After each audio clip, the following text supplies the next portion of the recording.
Le Real Madrid remporte son derby 2-1 à l'extérieur contre l'Atlético. Un match.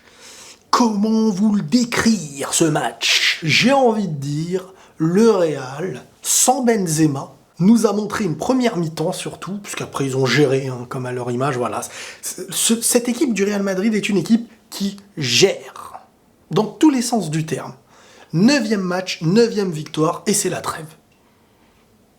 C'est parfait. Et là, on nous montre un visage sans Benzema, capable de gagner des gros matchs. Je veux dire, à l'extérieur contre l'Atlético, tu mènes 2-0 à la mi-temps, Rodrigo, Vinicius, quand fallait faire le taf offensif, ils l'ont fait. Ensuite, le Real s'est contenté de gérer défensivement pour gérer, voilà, temps faible, temps fort. Et c'est ça, le Real, c'est ça. Dans les temps faibles. Moi, je deviens comme Ancelotti, maintenant.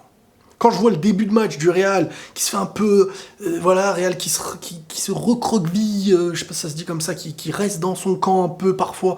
Le Real qui accepte, et quand je dis qui accepte la domination, il y a des gens qui ont cru que ça voulait dire super, on kiffe se faire dominer. L'objectif, le coach, il vient dire, bon les gars, vous vous faites dominer. Hein. Accepter la domination, c'est savoir favoriser ses temps forts et ses temps faibles. Et dans un temps faible, t'es pas spécialement non plus dans un temps faible. Parce que à la récupération, t'es dans une situation que tu n'aurais pas si tu n'étais pas dans cette tactique, dans cette position du terrain. Et ça favorise quoi? Ça favorise tes joueurs rapides. Vinicius, Rodrigo, Valverde. Et c'est pour ça que parfois ils se retrouvaient en 1 contre 1, voire en supériorité numérique. Le Real gère ses temps.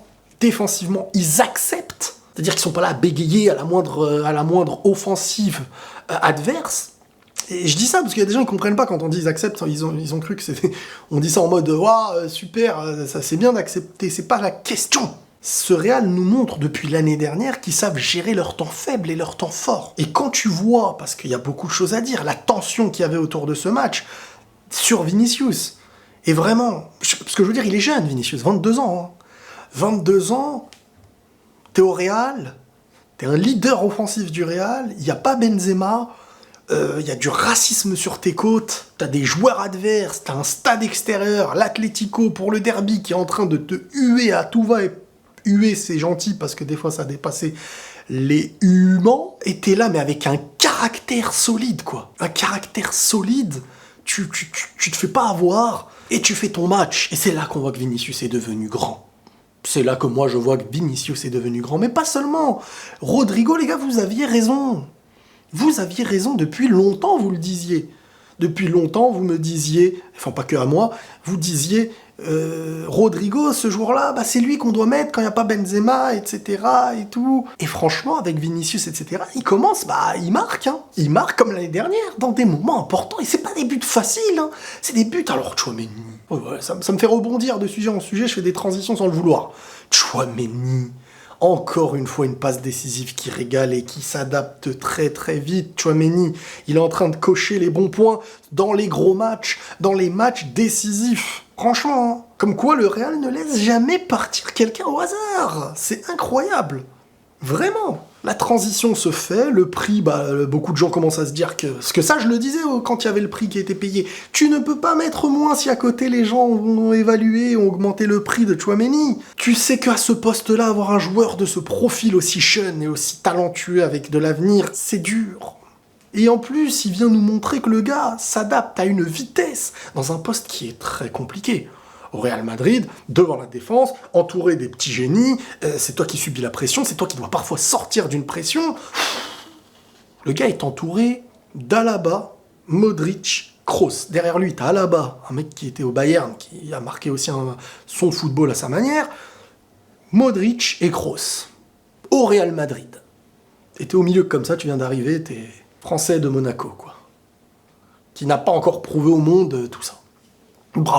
Bravo, passe décisive de ouf. Et Rodrigo qui nous montre ses talents de finisseur encore une fois. Hein. Cette capacité de finir. Les gars, moi je sais pas si vous vous rendez compte comment sans Benzema, c'était impossible. On remettait tout en question avant.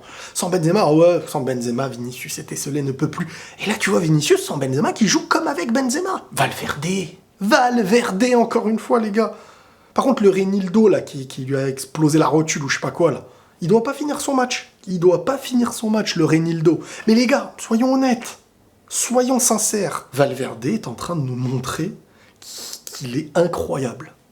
Qu'il est incroyablement fort dans les gros matchs.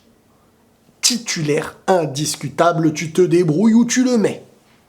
Titulaire indiscutable. Alors en deuxième mi-temps, on a vu un Real Madrid qui, malgré la première mi-temps hyper bien gérée, une deuxième mi-temps qui était là pour gérer. Gérer, défendre, et à son image qu'on voit depuis l'année dernière. Dans les temps où tu mènes au score, bah écoute, tu vas sécuriser, et tu vas exploiter ce qu'il y aura à exploiter parce qu'il va y avoir des choses à exploiter. Et ils le font avec une expérience et une maîtrise incroyables. Les gars, 9 matchs, 9 victoires. Hein. Et là, c'est la trêve. C'est pas beau, ça? Et quand, dans les dernières minutes, dans les 5 dernières minutes, l'Atlético a égalisé, est remonté à marquer son premier but, donc il y avait 2-1 pour le Real. Je me suis dit, purée, là c'est les moments où c'est très dur de jouer. Est-ce que ce Real qu'on a vanté comme étant l'équipe des fins de match, qui savent faire basculer les matchs, comme l'année dernière contre Paris, comme l'année dernière contre Chelsea, comme l'année dernière contre City, quand on l'a vu nous le faire à chaque fois, est-ce qu'ils vont se manger ce que eux faisaient manger aux autres? Est-ce que ça va être aussi dur que ce que les autres subissaient?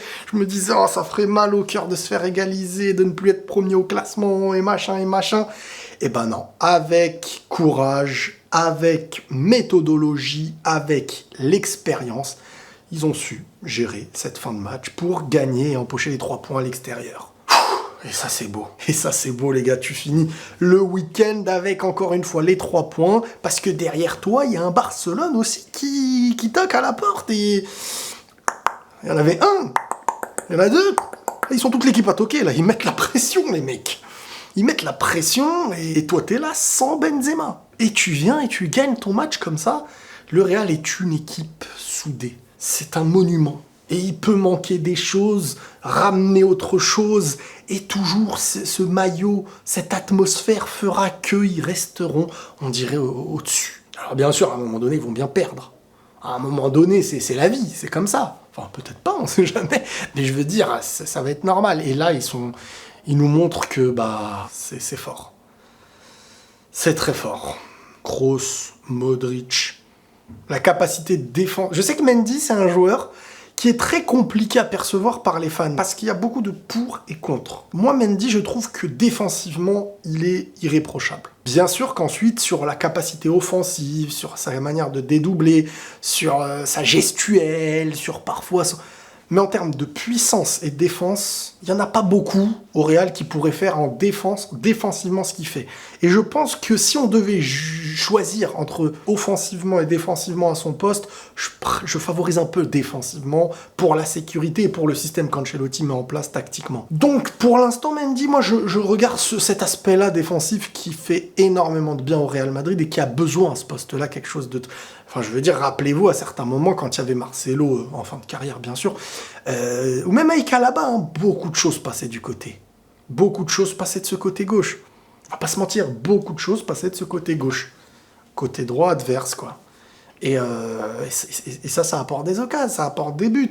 Donc, ok, on peut compter ce que Mendy ne fait pas en termes offensifs, mais sa solidité doit être aussi mise en avant. Footballistiquement. J'ai vu le Real de l'année dernière de Ligue des Champions quand il fallait être solide et garder un but d'avance, etc. Faire la diff quand il faut et gérer quand il faut. C'est-à-dire que tu sais pas quoi faire contre eux. Tu dis, bon, comment ils vont nous avoir? Bah, ils vont nous avoir en fonction de ce qu'on fait. Et je veux dire, ce que j'ai bien aimé dans l'aspect offensif sans Benzema, c'est que ça apportait d'autres opportunités.